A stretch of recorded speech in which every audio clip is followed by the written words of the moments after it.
Hello दोस्तों, आप सभी का हमारे चैनल पर स्वागत है। आज की ये जानकारी खास तौर पर पूर्वांचल और बिहार बॉर्डर के आसपास रहने वाले लोगों के लिए बहुत महत्वपूर्ण है। अगर आपका घर कुशीनगर, देवरिया, गोरखपुर, सिवान या गोपालगंज इलाके में है और आप सऊदी अरब, कतर, ओमान, दुबई या मलेशिया जैसे देशों में काम करते हैं या आने जाने की योजना बनाते रहते हैं, तो आपके लिए हवाई यात्रा से जुड़ी एक बड़ी और राहत देने वाली अपडेट सामने आ रही है।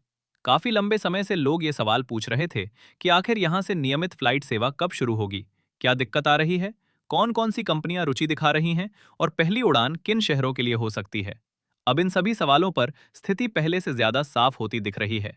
कुशीनगर इंटरनेशनल एयरपोर्ट को अंतर्राष्ट्रीय स्तर को ध्यान में रखकर तैयार किया गया था, ताकि बौद्ध पर्यटन, विदेश से आने वाले श्रद्धालुओं और खाड़ी देशों में काम करने वाले यात्रियों को सीधा फायदा मिल सके। उद्घाटन के समय इसे क्षेत्र के विकास का बड़ा द्वार बताया गया था। शुरुआत में कुछ समय तक उड़ानें संचालित भी हुईं और यात्रियों की संख्या उम्मीद से बेहतर रही, लेकिन तकनीकी और प्रशासनिक कारणों की वजह से सेवा बीच में रुक गई। इसके बाद से लगातार कोशिशें चलती रहीं कि दोबारा संचालन शुरू हो, मगर लैंडिंग सिस्टम से जुड़ी तकनीकी जरूरतें और जमीन से संबंधित अड़चनें बड़ी बाधा बनी रहीं। एयरपोर्ट पर सुरक्षित लैंडिंग के लिए आधुनिक इंस्ट्रूमेंट लैंडिंग सिस्टम का पूरा सेटअप जरूरी होता है। इसके लिए अतिरिक्त जमीन की आवश्यकता थी, जो पहले विवाद में फंसी हुई थी। अब जिला प्रशासन और संबंधित विभागों ने मिलकर इस मामले को सुलझा लिया है और जरूरी जमीन एयरपोर्ट प्राधिकरण को सौंप दी गई है। इससे लंबे समय से रुका तकनीकी काम आगे बढ़ गया है और संचालन की राह काफी हद तक साफ हो चुकी है।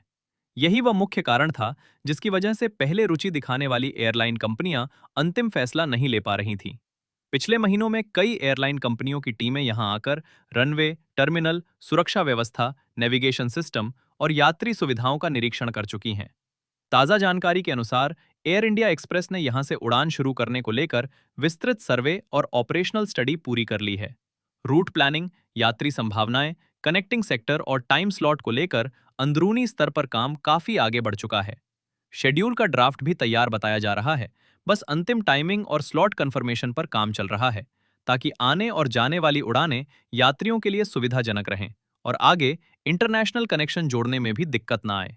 योजना ये बनाई जा रही है कि शुरुआती चरण में ऐसे रूट शुरू किए जाएं, जहां से कनेक्टिंग फ्लाइट लेकर यात्री सीधे खाड़ी देशों और दक्षिण पूर्व एशिया के गंतव्यों तक जा सकें।